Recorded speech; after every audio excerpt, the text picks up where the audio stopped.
इस कार्यक्रम के पुण्यार्जक हैं श्री अमित जी जैन, प्रबंध निदेशक, प्रमाणिक निवेश financial service private limited, business partner Motilal Oswal financial services limited. Email amitjain@pramaniknivesh.com, website www.pramaniknivesh.com। Deals in shares, mutual fund, PMS, AIF, unlisted shares, IPO consultancy, recovery of lost shares certificates and IEPF, all type of insurance, life, medical and motors, fixed deposit, government bond। Office address 4 Shankar Vihar, Vikas Marg, Delhi 92। Shrimati Damayanti Ben Chauvatiya, Shri Tarachand ji Chauvatiya, Shri Paras, Shrimati Sona Chauvatiya. पुत्र एवं पुत्र वधू श्री आदित्य, श्रीमती पीनाज चौवटिया। पुत्री एवं दामाद श्रीमती कृत्या, श्री आकाश जी कोचेटा। भाई एवं भाभी श्री जिग्नेश, श्रीमती श्वेता। भतीजा एवं भतीजी सिद्धांत सुहानी मंडार, निवासी Bangalore. Firm sharp ply group.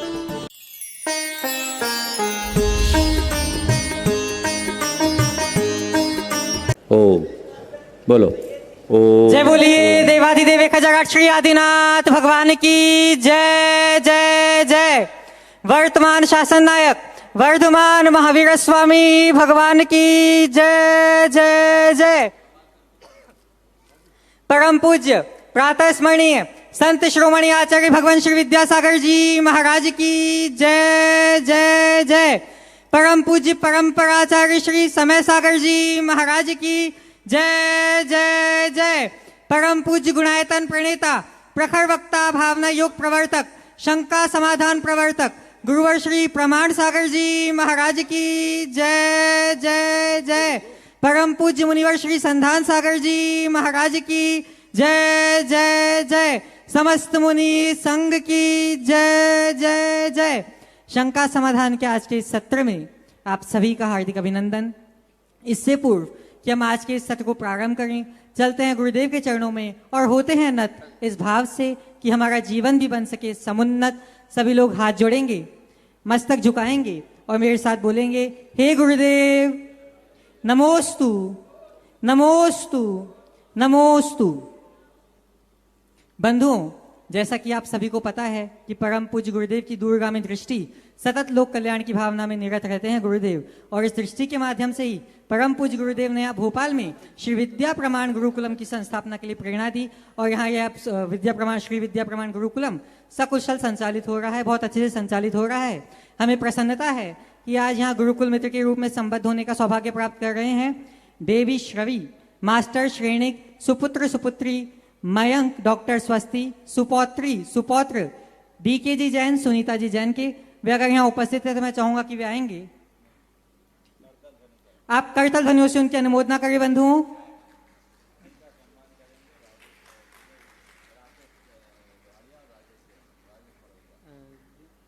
और आपके सम्मान के लिए मैं आमंत्रित दे रहा हूं, आवाज दे रहा हूं श्रीमान दिनेश जी लुहाड़िया, राकेश जी लुहाड़िया और राजेश जी मड़वैया।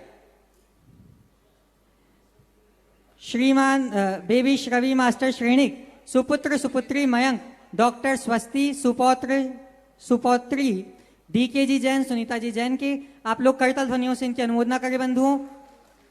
और सिद्ध क्षेत्र समय शिखर जी में परम पूज्य गुरुदेव की प्रेरणा से गुणायतन तीर्थ का निर्माण हो रहा है, सुविदित है, सुख्यात है। आज वहां भी निर्माण मित्र के रूप में गुणायतन से संबद्ध होने का सौभाग्य प्राप्त कर रहे हैं श्रीमती मनीषा काला, धर्मपत्नी सुनील काला दारांग, श्री अंशुल जैन, श्रीमती मुग्धा जैन कोटा, इंद्र कुमार माणिकराव सिद्धेश्वर, विद्या गणेश मीनाक्षी कोमल नासिक, श्री योगेंद्र कुमार जैन, श्रीमती राजरानी जैन मुजफ्फरनगर। आप सभी लोग इनके औदार्य की करतल ध्वनियों से अनुमोदना करें बंधुओं।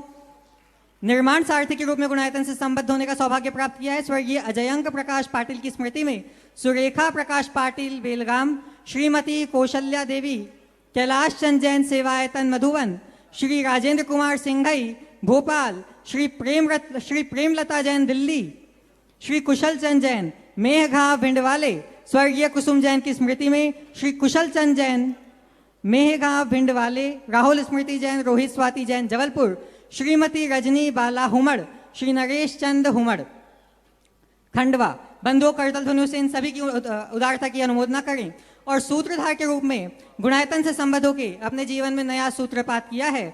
स्वर्गीय हर्षवर्धन दीपचंद शाह की स्मृति में चंद्रिका बेन हर्षवर्धन शाह अहमदाबाद से आप सभी लोग इनकी उदारता की अनुमोदना करें बंधुओं। और बिना विलंब किए आज हमारे बीच में स्वतंत्रता संग्राम सेनानी श्रीमान पंडित ताराचंद जी जैन, जो वयोवृद्ध सागर समाज के शतायुष्क सागर समाज की विभूति हैं, मैं चाहूंगा कि वे आएंगे एवं परम पूज्य गुरुदेव के श्री चरणों में नमोस्तु निवेदित करके अपने जीवन को धन्य करेंगे। और आपके सम्मान के लिए मैं चाहूंगा कि श्रीमान महावीर जी इनका सम्मान करें और गुरुकुल को भी गौरवान्वित करें इनके सम्मान के माध्यम से। स्वतंत्रता संग्राम के सेनानी पंडित ताराचंद जी जैन, जिन्होंने देश हित और सामाजिक कार्य में, सामाजिक हित में कई समर्पण किए हैं, कई कार्य किए हैं, आप सभी लोग करतल ध्वनियों से इनकी अनुमोदना करें। और आज का यह सत्र प्रारंभ हो, इसके लिए हम सभी चलते हैं परम पूज्य मुनिवर श्री संधान सागर जी महाराज के श्री चरणों में और निवेदन करते हैं कि हे महाराज श्री, आपके माध्यम से गुरुमुख से यहाँ समाधान की गंगा प्रवाहित हो, जिसमें आप प्लावित हो के हम सभी लोग निशंक हो सके, शंकाओं के पिंड से मुक्ति पा सके। नमोस्तु नमोस्तु नमोस्तु। और चलते हैं इस पावन धरा पर गुरु चरणों में। मैं चाहूंगा वयोवृद्ध ताराचंद जी बार बार उठे बैठे नहीं, यहीं पर खड़े रहें और संतोष जी को प्रश्न भी करना है। आप लोग जोरदार जोरदार ताली बजा दीजिए। मातेश्वरी वे भी आगे आ जाएं। तीनों ही प्रतिमाधारी हैं। पूरा वृत्ति परिवार एस्टेट ट्रेडर्स के नाम से फेमस, भागवत के ट्रस्टी भी रहे। आप लोग एक प्रश्न गुरु चरणों में करेंगे और ताराचंद जी भी अपनी बात यदि करना चाहेंगे तो उनको भी माइक वहां तक पहुंचाएं। और उसके बाद में तैयार रहेंगे आज अपने बीच में ग्वालियर से अर्पिता जी, अमित जी अजमेरा, वे अपना प्रश्न गुरु चरणों में करेंगे। पूज्य मुनि श्री प्रमाण सागर जी, संधान सागर जी के चरणों में सादर नमोस्तु। सब परिवार की ओर से नमोस्तु। सभी क्षुल्लक बंधु के चरणों में इच्छामी इच्छामी इच्छामी।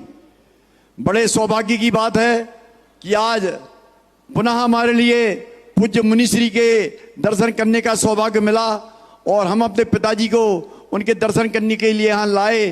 पिताजी बोलने लगे कि महाराज जी तो थोड़े आगे निकल गए थे, जब उन्होंने देखा तो आशीर्वाद देने फिर से पीछे लौटे और आए। पिताजी के भाव बहल हो जाते हैं। अजमेर की कुछ सुनाने लगे कि हम तो ऊपर चले गए।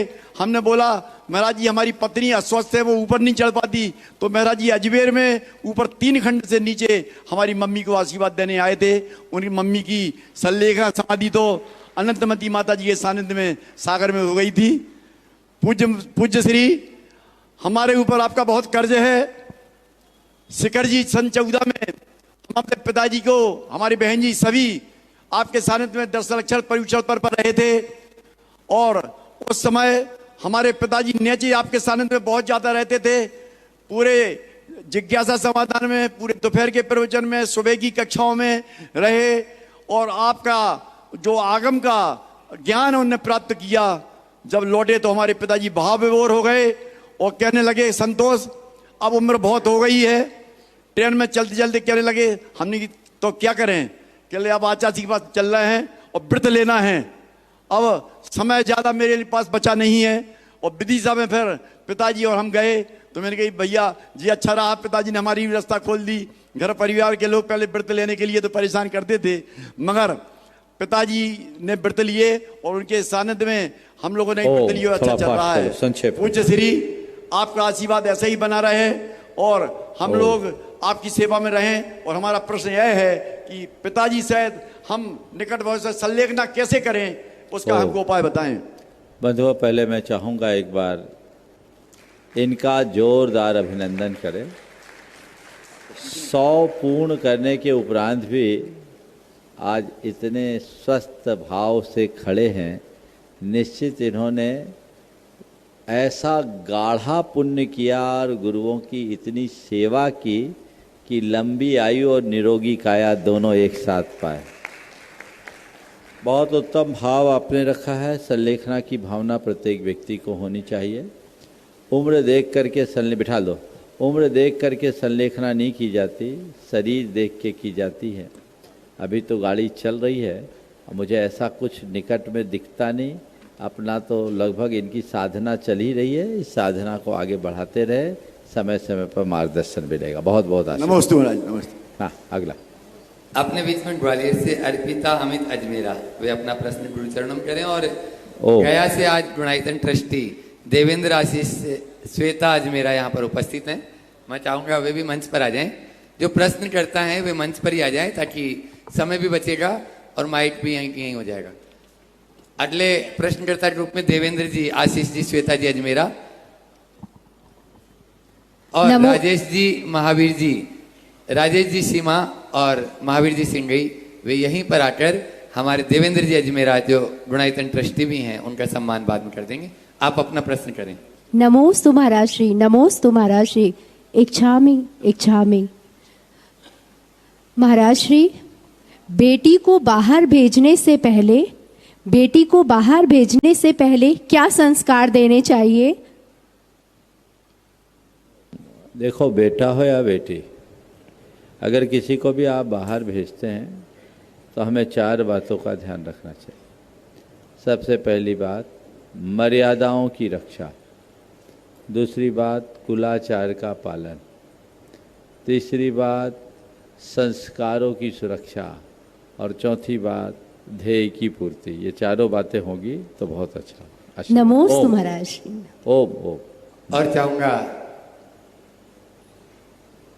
आप लोग जोरदार तालियों से स्वागत कर दें। और देवेंद्र जी, आशीष जी अजमेरा, गुणायतन ट्रस्टी, वे अपना प्रश्न भी करेंगे। और चाहूंगा महावीर जी सिंगई जो गुणायतन ट्रस्टी, हाँ, और अनन्य गुरु भट्ट हैं, ऐसे हाँ, सीमा जी आ जाएं या यहीं जो महिलाएं हैं उनमें से सम्मान कर दे। पुष्पा जी आ जाएं। आप लोग तालियों में कंजूसी नहीं करें। महाराज श्री के चरणों में बारंबार नमोस्तु। महाराज श्री, एक प्रश्न ये है कि आज जिस तरीके से बच्चे बाहर जा रहे हैं और पीछे से जो भी बिजनेस करने वाले हैं उनके हाथ में बच्चे नहीं होने के चलते आजकल देखा जाता है कि महिलाएं उनके जगह में काम कर रही हैं। तो ऐसा अक्सर छोटे छोटे शहरों में ये देखने को आ रहा है कि जो महिलाएं हैं वो बिजनेस में आ रही हैं, और जो महिलाएं नहीं आ पाती हैं उनके मन में बड़ा कुंठित भाव रहता है कि आजकल सब महिलाएं तो व्यापार करने लगी, हम लोग क्या करें, यही समझ में नहीं आता है। तो महाराज जी ऐसा मार्गदर्शन दें कि जो महिलाएं नहीं जा पाती हैं वो कम से कम कुछ ऐसा करें सकारात्मक कि उनके मन में भी ये भाव कभी बने नहीं। ओ, देखो, ये बहुत बड़ा बदलाव है सामाजिक। अभी हम जैन जी के दौर में जी रहे हैं। ये जनरेशन ऐसे, बच्चे बाहर जा रहे हैं, टेक्नोलॉजी के साथ पढ़ रहे हैं और टेक्नोलॉजी के साथ बढ़ रहे हैं। बच्चे बाहर न जा पाए, शायद ये संभव नहीं होगा, लेकिन बच्चों के बाहर जाने के बाद भी उनमें भटकाव ना हो, ये फिर भी संभव है। तो पहली बात तो मैं ये कहूँगा कि बच्चों को आप शुरू से इसलिए तैयार करो कि एक अदद नौकरी उनका ध्येय ना हो। करियर को नए तरीके से व्याख्यायित करने की ज़रूरत है। अगर ये बातें हम ठीक रीति से बताने समझाने में समर्थ हो जाए तो बच्चे पढ़ लिख करके अपने पैतृक व्यवसाय को बहुत अच्छे से संचालित भी कर सकते हैं। और जिस तरह से टेक्नोलॉजी का युग आ गया, अब तो सब आर्टिफिशियल इंटेलिजेंस से हो रहा है। मुझे लगता है आने वाले दिनों में ज़्यादातर नौकरियां तो यही एआई खा जाएगी। बस वे ही लोग जीवित रहेंगे जो काम हाथ से ही होता है। इसलिए हमें उन सब बातों को भांपते हुए अपने बच्चों को प्रेरित और प्रोत्साहित करना चाहिए। जहाँ तक महिलाओं के व्यवसाय में भागीदारी का सवाल है, अगर पारिवारिक जिम्मेदारी पूरी हो गई तो व्यावसायिक भागीदारी बुरी बात नहीं है, लेकिन इस बात को कभी भूलना नहीं चाहिए कि पति पत्नी दोनों अगर व्यापारी बन जाएंगे तो पति पत्नी नहीं रह पाएंगे, फिर दोनों के बीच में पैसा आ जाएगा, और रिश्तों के बीच जब पैसा आ जाता है तो उनकी मिठास खो जाती। सबको ये तय करना है कि हमें क्या चाहिए, कोरा पैसा अथवा संबंधों का माधुर्य, शांति, प्रसन्नता, आनंद, ये तय करना है। जिनके लिए पैसा और व्यवसाय ही प्राथमिकता, उनको कोई नहीं रोक सकता, लेकिन इनके साथ जिनको मन की शांति और प्रसन्नता इष्ट है, वे कभी भटक नहीं सकते। तो ये बदलाव अंदर आना चाहिए। इस तरह के भटकाव से बचने का प्रयत्न भी होना चाहिए। अगर ज़रूरत है तो करें। अब क्या करें, कोई काम नहीं है, बहुत काम घर बैठे आप कर सकती हैं। साधना का काम कर सकती हैं, उपासना का काम कर सकती हैं, समाज सेवा का काम कर सकती हैं। बहुत कुछ काम किया जा सकता है। आज की महिलाएं तो बहुत पढ़ी लिखी है, क्यों ना वो अपनी प्रतिभा को सही दिशा में नियोजित करें। केवल व्यापार हमारे जीवन का ध्येय नहीं होना चाहिए। उसे ये बात को ध्यान में रखना चाहिए कि वो एक गृहिणी है, एक माँ है, एक बहू है, वो परिवार की एक प्रमुखा है, कोई ट्रेड यूनियन की मेंबर नहीं। जब ये बात उनके मनोमस्तिष्क में अंकित होगी तभी ये बात ठीक हो पाएगी। दूसरों की देखा देखी में वे अपने जीवन का सारा ताना बाना बिगाड़ देंगे, हासिल कुछ भी नहीं। ठीक, ओ एक बार जोरदार ताली बजा दीजिए पूरे परिवार के लिए, समर्पित परिवार। और आवाज दे रहा हूँ शिकागो से अपने बीच में आज दिनेश सुब्राजी जैन।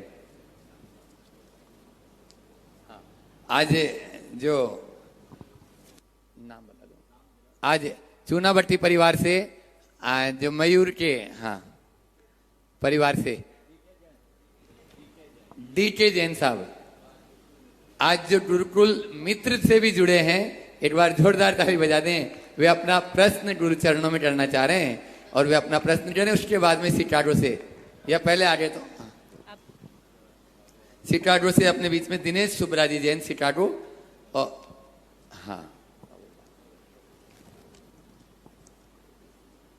बोलो। मुनिद्वय के चरणों में बारंबार नमोस्तु नमोस्तु नमोस्तु। छुल्लक जी महाराज जी, इच्छामि इच्छामि इच्छामि।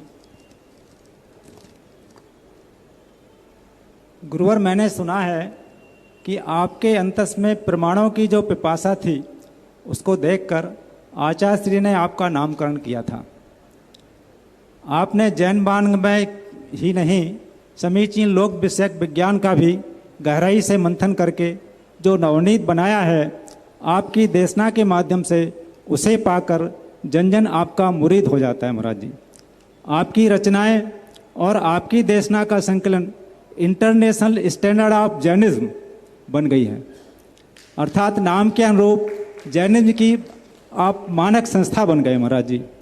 आपके बासल में भगवान महावीर की करुणा की झलक दिखती है, जो कुबेरों और बेर बीनने वालों पर समान रूप से बरसती है महाराज जी। महाराज जी, छैडाला में कहा गया है, मुनि वृद्ध धार अनंत बार गरीबे को उपजायो, पैने आत्म ज्ञान बना सुखलेस न पायो। तो महाराज जी, दिगंबर संत का इतनी कठिन तपस्या करने के बाद भी क्या कोई ज्ञान से विमुख रह सकता है? देखिए, बहुत अच्छा सवाल किया है आपने। मुनिव्रत पाल अनंत बार गीवक उपजायो, पै निज आत्म ज्ञान बिना सुख लेस न पायो। इन पंक्तियों को आधार बनाकर कतिपय लोग मुनि जीवन की निरर्थकता घोषित करते हैं और कह देते तो इतनी बार मुनि बन गया, उससे क्या होगा। पहले तो मैं कहूँगा कि इन पंक्तियों में भी मुनि बनने के महात्म का ही उल्लेख है, यहाँ मुनियों का मखौल नहीं। अगर कोई व्यक्ति अनंत बार भटका है तो मुनि बनने के कारण नहीं, आत्मज्ञान के अभाव में भटका है। आत्मज्ञान से शून्य मुनि भी यदि मुनि पद धारण करता है तो 9वें ग्रहवेग तक जा सकता है। शास्त्र के विधानानुसार मिथ्या दृष्टि जीवों का 12वें स्वर्ग से ऊपर उपात संभव नहीं है। लेकिन ये मुनि व्रत की कैसी प्रगाढ़ महिमा है कि जो मिथ्यात 12वें स्वर्ग से ऊपर नहीं जाता, अगर मुनि के साथ जुड़ा हो तो 9वें ग्रहवेग तक जा सकता है। यानी मिथ्यात्व के आत्मज्ञान शून्य होकर के भी मुनि बनोगे तो 9 ग्रहवेग तक पहुंच जाओगे, और अगर आत्मज्ञान पालो तो मोक्ष का द्वार तो खुलेगा ही खुलेगा, मुक्ति मिलेगी तो केवल मुनि बनने से मिलेगी। इसे इस दृष्टि से देखने का प्रयास करना चाहिए। इसलिए मुनि बनने से भटकाव नहीं है, आत्मज्ञान के अभाव में भटकाव है। अतः हम क्या करें, आत्मज्ञान संपन्न हो, लेकिन ये बात गांठ में बांध ले, केवल आत्मज्ञानी बनने से कल्याण नहीं होगा, आत्मज्ञानी मुनि बनोगे तब कल्याण होगा। समझ गए? अगर जो संसार विषय सुख हो तो तीर्थंकर क्यों त्यागे, काहे को शिव साधन करते संयम ते अनुरागे। इन पंक्तियों को भी तो समझो। इसलिए इन बातों को व्यापकता से समझना चाहिए, तभी इसका सार निकलेगा। अगर कोई ऐसा कहता है तो उसने आगम के मंतव्य को या मर्म को ठीक तरीके से नहीं समझा, हमें ऐसा समझना चाहिए। हाँ बोलो, अपने बीच में। हाँ एक बार नाम बोल देना। नमोस्तु महाराज जी, नमोस्तु। मैं चंद्रप्रभा जैन चूनाभट्टी से गुणायतन ट्रस्टी। मेरे जीवन के तारणहार, मेरी नैया के तारणहार भगवान द्वय के चरणों में मेरा बारंबार नमोस्तु नमोस्तु नमोस्तु। छुल्लक महाराज जियों के चरणों में इच्छा में इच्छा में इच्छा में। महाराज जी एक शंका है कि ओला, तो जो ओला होता है वो अभक्ष है, लेकिन यदि उबले पानी से आइस जमाई जाए तो उसको कितनी देर उसका उपयोग कर सकते हैं, या व्रती कर सकता है कि नहीं? देखो आइसक्रीम, आप तो पानी बर्फ छोड़ो, आइसक्रीम की बात है। बहुत सारे व्रती लोग लेते हैं, साधु भी लेते हैं।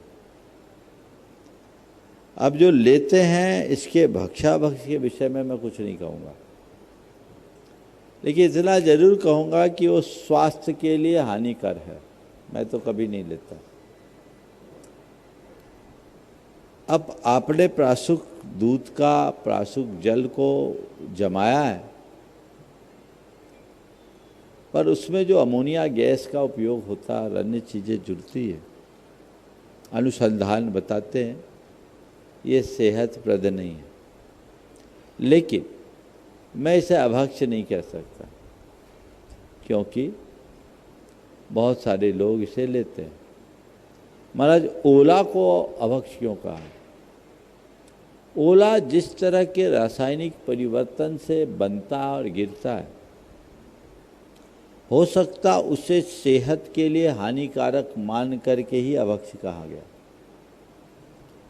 तो अब इसे हम व्रतियों के विवेक पर ही छोड़ देते हैं कि वो उसे ले या न ले। नमोस्तु। अपने बीच में शिकागो से दिनेश जी सुब्रा जी जैन गुणायतन ट्रस्टी यहाँ पर उपस्थित है, और मैं चाहूँगा DK जैन साहब और चंद्रप्रभा जी जैन वहीं पर उनका स्वागत अभिनंदन कर देंगे। पहले वो प्रश्न कर रहे हैं, उसके बाद में स्वागत, और तैयार रहेंगे। विदिशा से आज अपने बीच में श्रावट श्रेष्ठी बसंत जी, संजय जी, निरंजन जी पाटनी तैयार रहेंगे। नमोस्तु गुरुदेव, नमोस्तु गुरुदेव, नमोस्तु गुरुदेव। गुरुदेव मेरे प्रश्न थोड़ा 2 भागों में हैं। एक तो ये कि क्या धर्म साधना के लिए तीर्थ क्षेत्र या एकांत स्थान ही आवश्यक है? क्या सामान्य जीवन में जीते हुए कर सकते हैं, क्योंकि स्थान से महत्व अधिक आचरण का होता है? दूसरा प्रश्न महाराज जी मेरा ऐसा है, जैसा कि आपको ज्ञात है कि मुझे भारत आकर के साधना के मार्ग में लगना है, लेकिन कई जो मेरे जैन श्रावक बंधु हैं, मित्र हैं अमेरिका में, वो भी काफ़ी साधना करते हैं।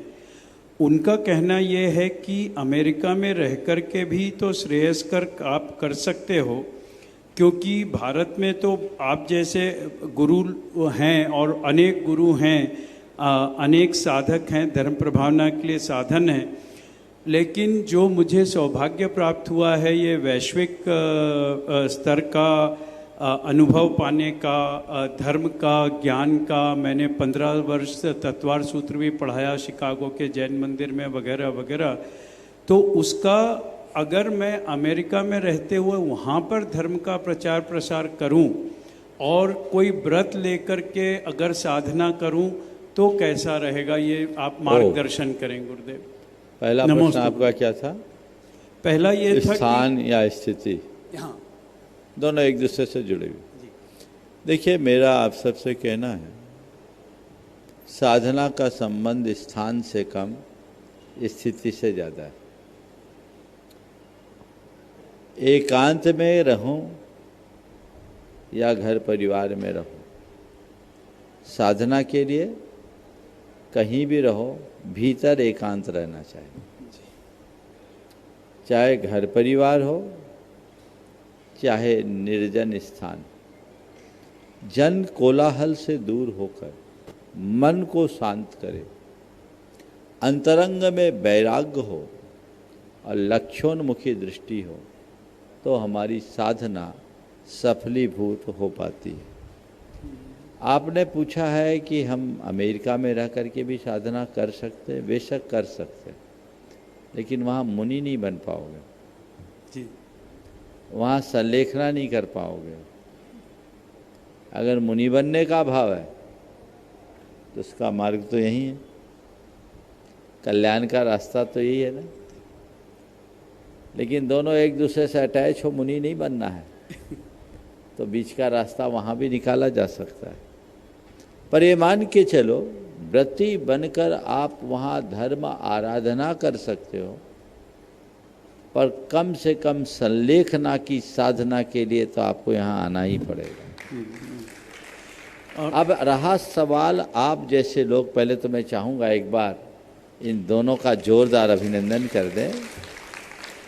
पेशे से इंजीनियर होने के बावजूद अभी ये निर्वृत्ति का जीवन जी रहे हैं और वहाँ खुद धर्म ध्यान कर रहे हैं, औरों को धर्म ध्यान करा रहे हैं। पिछले अनेक वर्षों से निरंतर हमारे संपर्क में हैं। आप जैसे लोग अगर वहाँ जाकर लोगों को धर्म की प्रेरणा देते हैं, धर्म प्रभावना करते हैं, तो बुरा नहीं है। पर ये मान के चलो कि इसके लिए हमें अव्रती से व्रती बनने की भूमिका तक तो आ जाए, एक कदम तो आगे बढ़े, कल्याण का मार्ग तभी और तभी प्रशस्त होगा। उसमें एक सप्लीमेंट क्वेश्चन है, पूछ लूँ महाराज जी? हाँ, जल्दी से। तो अगर हम मान लीजिए कि अमेरिका में रह कर के व्रती कैसे बना जा सकता है, क्योंकि दर्शन प्रतिमा तो नहीं है। आपको दूसरी प्रतिमा लेनी चाहिए, और दर्शन तो अब सुलभ है जहाँ आप रहते हैं, और मैं वहीं जाऊँगा जहाँ मैं दर्शन सुलभ हूँ। दर्शन ही नहीं, पूजन। और आप लोगों के लिए बारिश का जल पर्याप्त मिल जाता है, आप उसका उपयोग करके, कई लोग हैं अमेरिका में प्रतिमा का पालन कर रहे हैं, कीजिए जी। नमस्ते गुरुदेव।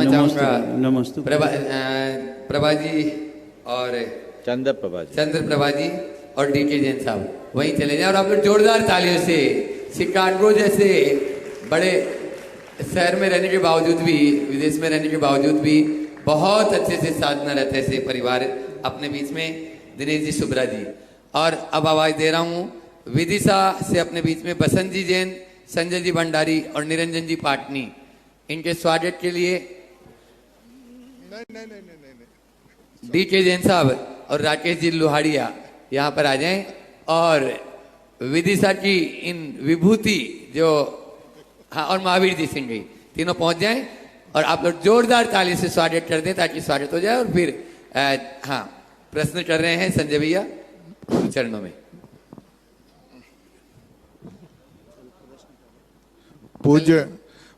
पूज्य महाराज श्री द्वय को, दोनों को त्रिवार नमोस्तु करता हूँ।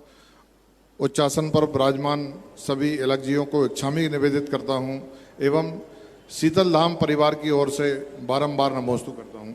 महाराज श्री, मेरा एक प्रश्न तो क्या कहें, एक उपाय समझना चाहते हैं हम आपसे कि बहुत ही असहज परिस्थितियां हों, प्रतिकूल समय हो, उस समय हम अपनी विचारधारा पे स्वयं पे कैसे नियंत्रण रखें, इसका एक अच्छा उपाय आप हमें बताओ ताकि हम पे नित्य प्रतिदिन के उसमें ला सकें अपने। देखो, प्रतिकूल परिस्थितियों में अपने मन को सहज कैसे बनाए, 4 उपाय बताता हूं। सबसे पहला उपाय, प्रतिकूल की अनुकूल व्याख्या करना शुरू करो, अपने दृष्टिकोण को बदलो। चीजें प्रतिकूल है, दिख रही है, परिस्थितियां अनुकूल नहीं है और वो हमारे नियंत्रण में नहीं है, पर मनस्थिति तो हमारी है ना, हम उसे तो बदल सकते हैं। अगर हमने उस समय थोड़ी सी सकारात्मकता का रुख अपना लिया तो प्रतिकूल भी अनुकूल लग सकते। पंडित जगन मोहन लाल सिद्धांत शास्त्री ने एक घटना सुनाई थी। रीवा में बहुत थोड़े जैन समाज थे, ज़्यादा नहीं, आज भी बहुत ज़्यादा घर नहीं है, लेकिन वहाँ पर वे लोग अपना विमान निकालना चाहते थे अपने तीर्थंकर भगवान का, पर कतिपय विघ्न संतोषी लोग उसका विरोध करते थे। जैनियों ने रीवा महाराज से इसके लिए अनुमति ली और आसपास के इलाके भर के लोगों ने तय किया कि इस बार हम सब लोग सामूहिक रूप से महावीर जयंती रीवा में मनाएंगे। ठीक, अब जब देखा कि अब राजाज्ञा भी मिल गई है, ये लोग महावीर जयंती में विमान निकाल रहे हैं, तो जो विद्वेषी लोग थे उन्होंने स्ट्राइक कर दी, पूरा मार्केट बंद कर दिया। कल्पना कर सकते हैं कि भगवान महावीर की जयंती के विरोध में बाजार बंद हो।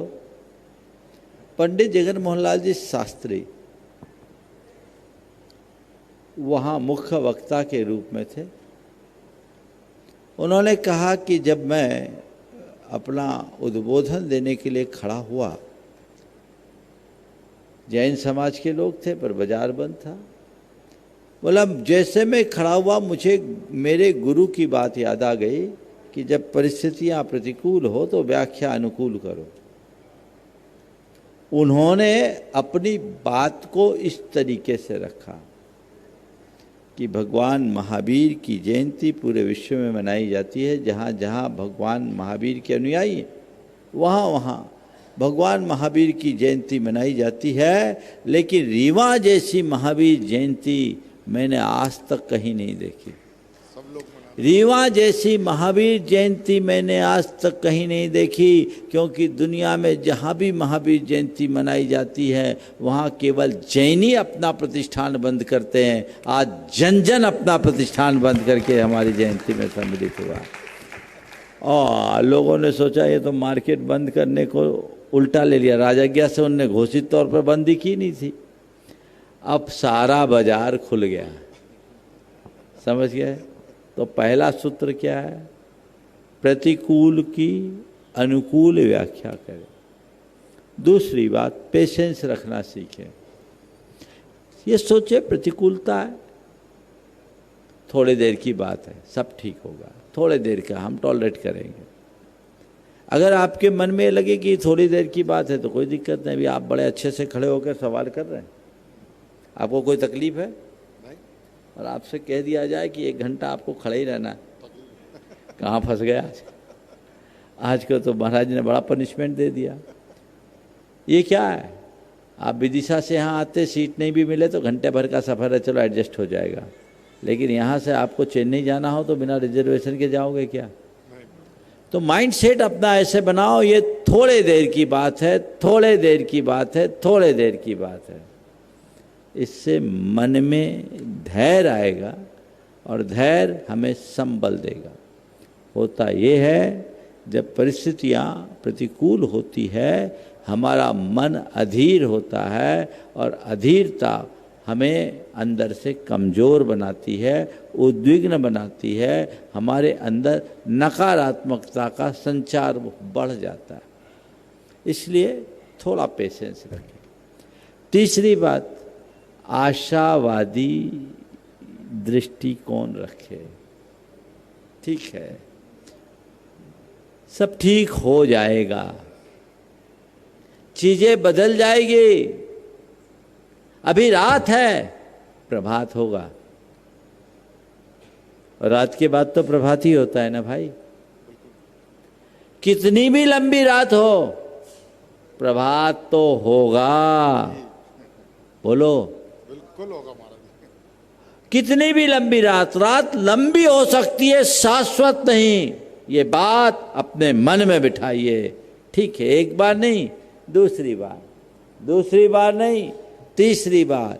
ऐसा आशावादी दृष्टिकोण जिसका रहेगा वो कभी हताश नहीं होगा। और चौथी बात, कर्म सिद्धांत पर भरोसा रखे, आत्मज्ञान के धनी बने। आत्मज्ञान के साथ कर्म सिद्धांत पर विश्वास। आत्मज्ञान, मेरा न कुछ बनने वाला है न बिगड़ने वाला है, मैं शाश्वत आत्मा हूँ, अजर अमर अविनाशी, और मेरे साथ जो जुड़े हैं वे सब कर्म जन्य संयोग है। अच्छा है वो भी टिकने वाला नहीं, बुरा है वो भी टिकने वाला नहीं, अच्छा है वो भी मेरा नहीं, बुरा है वो भी मेरा नहीं, मैं जो हूँ सो हूँ। इन 4 सूत्रों को आत्मसात कर लीजिए, आपका मन कतई विचलित नहीं होगा, हमेशा स्थिरता बनी रहे। नमोस्तु महाराज जी, नमोस्तु। एक बार जोरदार ताली बजा दीजिए महाराज जी। इस आपके इस व्याख्यान को हम कोशिश करेंगे कि अधिकतम लोगों तक, युवा वर्ग तक, खासतौर तक सोशल मीडिया के माध्यम से हम भेज सकें। इसके लिए हम पूरा प्रयास करेंगे। ये आप लोगों का काम है, मैं तो अपना दे दिया। राकेश जी लुहाड़िया, वे भी अपना प्रश्न गुरु चरणों में कर रहे हैं। उनका बेटा अमेरिका से प्रश्न भेजा है, जो अभी गुणाईतन का ट्रस्टी भी बना और गुरुकुल गौरव भी बन के गए। आ जाए धर्मपत्नी राकेश जी लुहाड़िया जी की, वे भी आ जाए और वे अपना प्रश्न गुरु चरणों में करें। और उसके बाद में तैयार रहेंगे ब्रह्मचारी संजय भैया जी मुरैना। जी महाराज जी के चरणों में नमोस्तु नमोस्तु नमोस्तु। सुलग जी महाराज जी के चरणों में इच्छामी इच्छामी इच्छामी।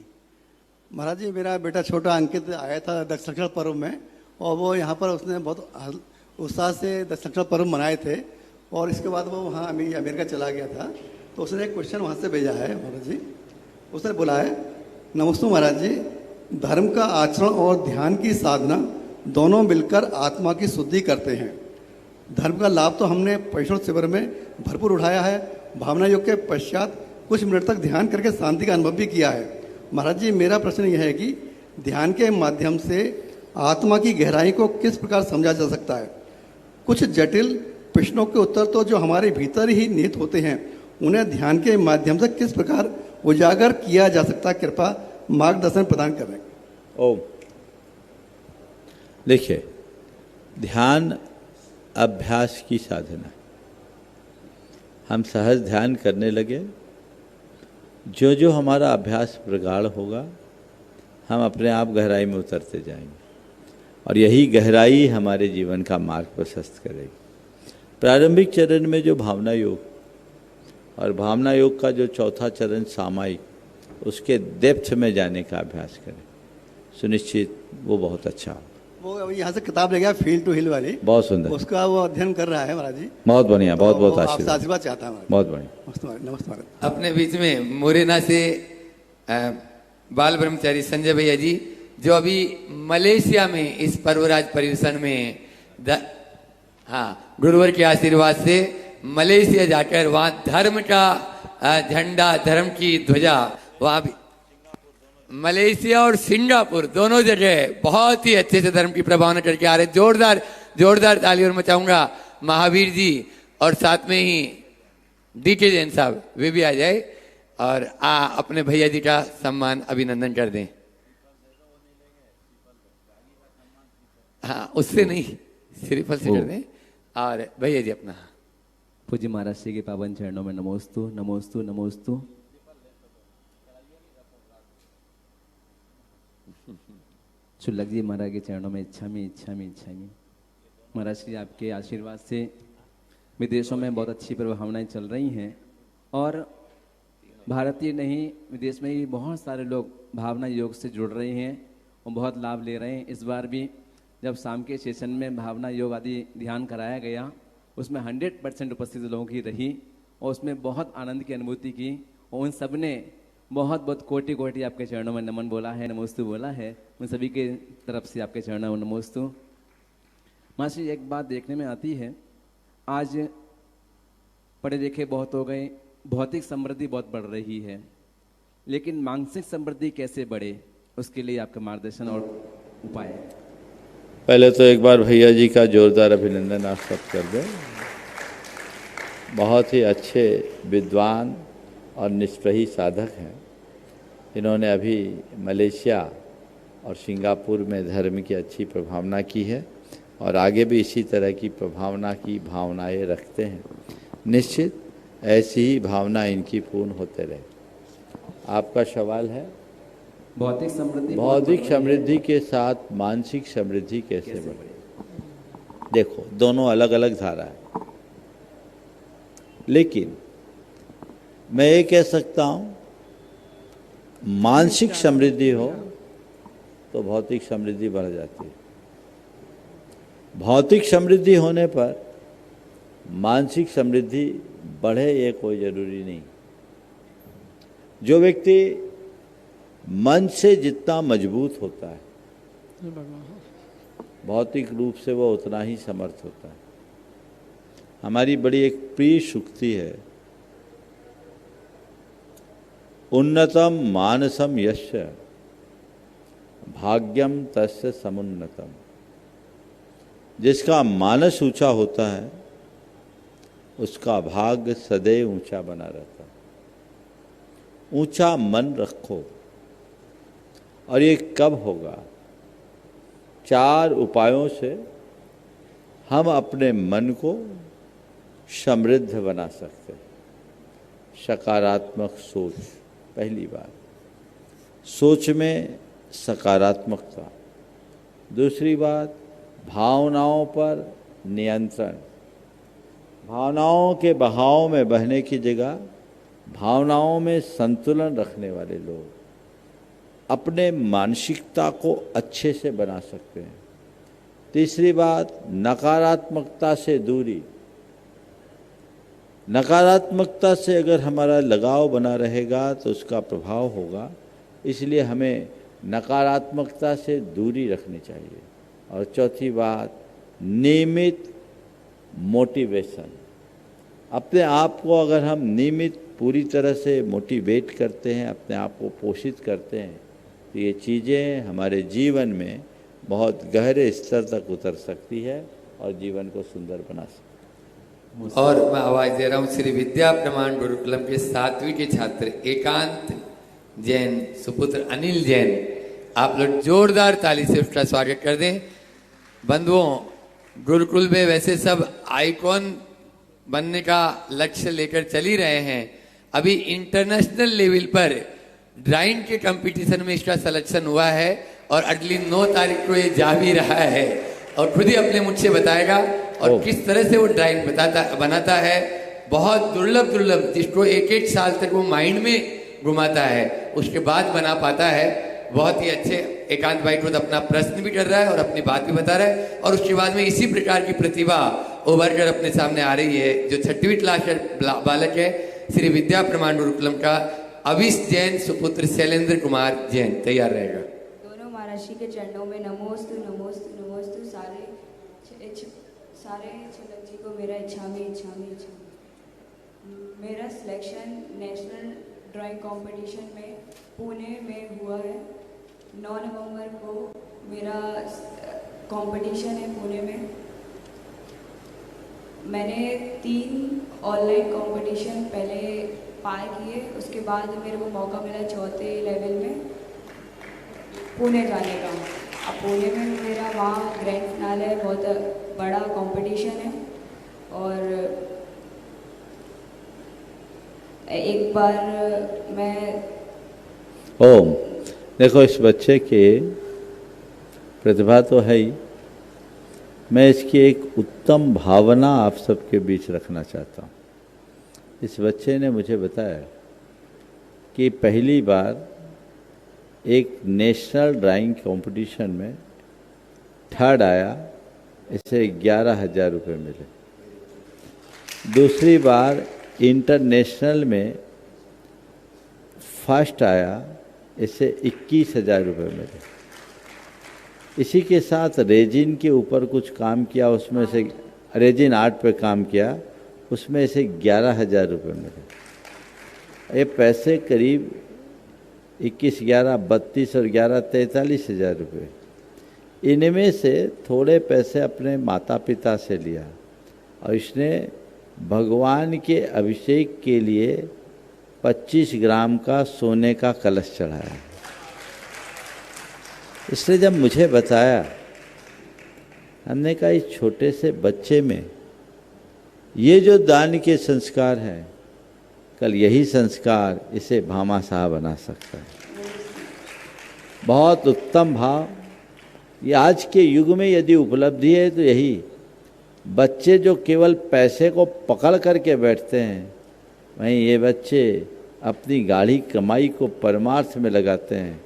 इसने बोला, महाराज मैं बहुत सोच रहा था इन पैसों का क्या करूं, क्या करूं, क्या करूं। मैंने पूछा किसी कहने से किया? बोले नहीं, मेरी खुद की इच्छा हुई और मैंने लगा दिया। तो मेरे मन में आ रहा है कि मेरा पैसा बहुत अच्छे काम में लगा, रोज़ भगवान का कलश हो रहा है। ये बहुत ही अनुकरणीय है और मैं चाहूँगा इस बच्चे का जोरदार अभिनंदन। रोहित भाई आ जाओ, अनुभव आ जाए ऊपर। इस ऐसे बच्चे का अभिनंदन करना ही चाहिए। चलो, कुछ और बोलना है तुम्हें? चलिए। दूसरा अनिश जैन, शैलेंद्र कुमार जैन, एक बार जोरदार ताली बजा दीजिए एकांत भाई के लिए। बहुत ही अनुकरणीय उदाहरण। और उसके बाद में अनमाइक दें अनिश भाई को, समय कम बचा है। और फिर माइक यहाँ छुल्लक समाधि सागर जी महाराज तक लगाएंगे। मेरे दोनों जो के चरणों में बारंबार नमोस्तु छुल्लक जी को छामी और सभी को जय जिनेन्द्र। महाराज श्री, मैं जब यहाँ आ रहा था उसके पहले मेरा सिलेक्शन ऑल इंडिया सैनिक स्कूल एंट्रेंस एग्ज़ाम में हो गया था। तो मैं बहुत कंफ्यूज हो गया था कि मैं कहाँ जाऊँ। मम्मी पापा ने बोला कि बेटा तुम्हारी जहाँ की इच्छा हो वहाँ चले आओ। लेकिन फिर मैंने सोचा और मम्मी पापा से बोला कि मम्मी मैं गुरुकुलम में जाऊँगा। मम्मी ने पूछा ऐसा क्यों बेटा? तो मैंने बोला मम्मी क्योंकि वहाँ पे मुझे कुछ नहीं मिलेगा, यहाँ पे मुझे मुनि श्री प्रमाण सागर जी, संतान सागर जी जैसे गुरु और भगवान मिलेंगे। वहाँ पे मुझे ना भगवान के दर्शन ना गुरु मिलेंगे। बहुत सुंदर। ये भी बहुत ही अनुकरणीय भाव है। सैनिक स्कूल में सिलेक्शन हुआ लेकिन उसने रिफ्यूज किया। क्यों? हमें गुरु मिलेंगे, गुरु मिलते थे ना भगवान। हाँ, और जहाँ गुरु और भगवान मिलते हैं वहाँ सब कुछ मिलते हैं। ये भी बड़ा मेधावी बच्चा है और बहुत मन लगा करके पढ़ रहा है। इसका भी अभिनंदन कर दें। नमस्ते महाराज। गुरुकुल कमेटी आ जाए, रोहित भाई आ जाए और वे अभिनंदन करें। आप लोग जोरदार तालियों से बालकों का उत्साहवर्धन करें और बहुत ही अच्छे से। और उसके बाद में आज एक सीए फाउंडेशन का बालक है, उसका जन्मदिन भी है, स्पर्श जैन। वो तैयार रहेगा, तब तक आएगा, तब तक महाराज जी अपने छुल्लक समाधि सागर जी महाराज जी हमारे गुलदस्ते के पुष्प वे अपने प्रश्न के रूप में आप सबको लाभान्वित कर रहे हैं। छुल्लक समाधि सागर जी महाराज जी। महाराज जी चलो नमोस्तु नमोस्तु। महाराज जी आज आयुर्वेदिक दिवस है। क्या? महा आयुर्वेदिक दिवस है। आयुर्वेदिक दिवस। अच्छा। तो आज जी कोविड के समय में दुनिया की जितनी भी दवाइयाँ हैं वो सब फेल हो गई थी, लेकिन घर के जो मसाले होते हैं उन्होंने अपना काम किया था। तो आज रसोई घर में ये चीज़ें होने के बाद में भी लोग यहाँ वहाँ भागते हैं, यहाँ वहाँ जाते हैं, जिनमें कैल्शियम की पूर्ति के लिए अशुद्ध वस्तु का सेवन करते हैं। तो ये घर में जो विकल्प होते हैं उनको किस प्रकार से बोले? नमस्ते महाराज जी। देखिए, महाराज जी ने बहुत अच्छी बात पर ध्यान आकर्षित किया है। आज आयुर्वेदिक दिवस है, बहुत अच्छा दिन है। अब मैं आप सबसे कहूँगा कि हमें आयुर्वेद का प्रचार प्रसार करना चाहिए। और आयुर्वेद के प्रचार प्रसार के क्रम में सबसे पहले घरेलू नुस्खों का ज्ञान होना चाहिए। हमारे पास एक वैद्य जी आए थे, कैसे वैद्य जी, जो आर्थोपेडिक सर्जन होने के उपरांत आयुर्वेद रत्न और आयुर्वेद आचार्य की पढ़ाई की और वो 100% आयुर्वेद प्रैक्टिस करते थे, एक सर्जन। और उन्होंने सम्मेद शिखर जी में था, महाराज जी उन दिनों ब्रह्मचारी थे, शायद महाराज के पास लिखा भी होगा, केवल घर के मसालदाने की चीज़ों से, मसालदानी आपके घर में है ना, जिनको आप रोज वापरते हैं, उनसे ही ढेर प्रकार की बीमारियों के इलाज का नुस्खा बता दिया। और हमने उनमें बहुतों का प्रयोग भी कराया। आज फिर अब आपको थोड़ी सी छींक आती है, आप डॉक्टर के पास जाते, प्रिस्क्रिप्शन लिखवाते, 500 तो निपट ही जाते होंगे, और दवाइयाँ अलग से, और उसके साइड इफ़ेक्ट्स अलग। ये परंपरागत जो पहले दादी नानी के नुस्खे होते थे वो ख़त्म हो गए, हमें उसे पुनरुज्जीवित करना चाहिए। और ये जो छोटे मोटे घरेलू नुस्खे हैं, छोटी मोटी बीमारियों में उनका प्रयोग करना चाहिए। बीमारी कोई भी हो, किसी भी बीमारी के प्रति लापरवाही नहीं रखना, उसकी जांच अच्छे से करनी चाहिए, लेकिन चिकित्सा लेने से पहले पूर्वापर विचार करना चाहिए। आयुर्वेद में ये बहुत सारी सुविधाएं, वो परंपरागत ज्ञान था जिसे आज हमने भुला दिया। अब घर में दादी नानी नहीं बची तो दादी नानी के नुस्खे कहाँ से बचेंगे? तो ये जो परंपरागत चीज़ें हैं ख़त्म हो गई, इसे फिर से जागृत करना चाहिए, लोगों को का विश्वास इसमें आना चाहिए। सर्जिकल केस है, अन्य कोई चीज़ें हैं तो उसकी बात अलग है, पर सामान्य परिस्थितियों में आयुर्वेद बहुत कारगर उपाय है, हमें उस पर विश्वास करना चाहिए और उसका प्रचार प्रसार करना चाहिए। हाँ, एक बात मैं ज़रूर सलाह दूंगा कि आयुर्वेद में रासायनिक औषधियों का प्रयोग कम से कम करना चाहिए, काष्ठ औषधियों का प्रयोग ज़्यादा करना चाहिए। रस औषधियाँ लंबे समय तक चलने से लोग पानी कम पीते हैं तो उसका दुष्प्रभाव भी पड़ता है, हमारे गुर्दे और लीवर पर उसका दुष्प्रभाव पड़ सकता है। इसलिए रस औषधियों का आयुर्वेद के नाम पर भी अधिक प्रयोग करना उचित नहीं है। अच्छे चिकित्सक काष्ठ औषधियाँ देते हैं जो जड़ी बूटी है, उनका असर अनुकूल ही पड़ता है, प्रतिकूल नहीं। ओके। श्री विद्या प्रमाण गुरुकुलम के सीए फाउंडेशन के छात्र स्पर्श जैन, वे अपना प्रश्न गुरु चरणों में करें, और उसके बाद में तैयार रहेंगे अमृता आरना जैन, सुरभि इंक्लेव अवधपुरी। गुरुवर के चरणों में मेरा और मेरे पूरे परिवार की ओर से बारंबार नमोस्तु नमोस्तु नमोस्तु। गुरुवर, आज मेरा जन्मदिन है। मेरे जन्मदिन के अवसर पर मुझे ऐसा आशीर्वाद दे गुरुवर कि मैं अपने गुरु का सपना और इस विद्या प्रमाण गुरुकुलम के सपने को साकार कर सकूं। गुरुवर, जन्मदिन तो हर कोई मनाता है, किंतु उसे साकार बड़े ही चुनिंदा लोग ही कर पाते हैं। गुरुवर, ऐसे में एक छात्र और एक श्रावक होने के नाते हम अपने जीवन को, अपने इस जन्मदिन को सार्थक में कैसे कर सकते हैं? कृपया शंका का देखो, जन्मदिन को सार्थक करना है तो जीवन के लक्ष्य को सामने रखो। मेरा जन्म किस लिए हुआ? केवल मौज मस्ती के लिए, खेल कूद के लिए, रुपया पैसा कमाने के लिए, नाम प्रभाव बढ़ाने के लिए, भोग विलास करने के लिए, या अपने जीवन को सफल और सार्थक बनाने के लिए? किस लिए? सफल व सार्थक बनाने के। तो बस हमेशा उस ध्येय को सामने रखोगे, आगे बढ़ोगे, जीवन सफल होगा। नमोस्तु। अमृता नितिन आरना जैन जी, सुरभि इंक्लेव अवधपुरी, और उसके बाद तैयारी डॉक्टर शैलेंद्र जैन, फिजियोथेरेपिस्ट अवधपुरी। महाराज श्री के पावन चरणों में त्रैवार नमोस्तु, चुल्लक जी के पावन चरणों में त्रैवार इक्षामि इक्षामि इक्षामि। महाराज श्री, देखा गया है कि शुरू से ही राजा महाराजा हो या रानियां हो 16 श्रृंगार करती थी, आभूषण आदि पहनती थी। तो महाराज श्री, मैं ये जानना चाहती हूँ कि आभूषण का क्या महत्व है, और उसमें भी चांदी के आभूषणों को बहुतायकता से देखा जाता था, तो इसका कोई साइंटिफिक रीजन भी है क्या? आभूषण जो सब ओर से शोभायमान बना दे उसका नाम है आभूषण। जिससे हमारा सौंदर्य निखरे, शोभा बढ़े, उसका नाम आभूषण। उसी के अंतर्गत श्रृंगार होता था। श्रृंगार का कतई निषेध नहीं है, आप जितना करना है कीजिए, बस एक वाक्य को ध्यान में रखिए, खुद के श्रृंगार के लिए किसी और का संहार न हो। क्या बोल रहा हूँ? स्वयं के श्रृंगार के लिए किसी और का संहार न हो, बस संहार से बचे।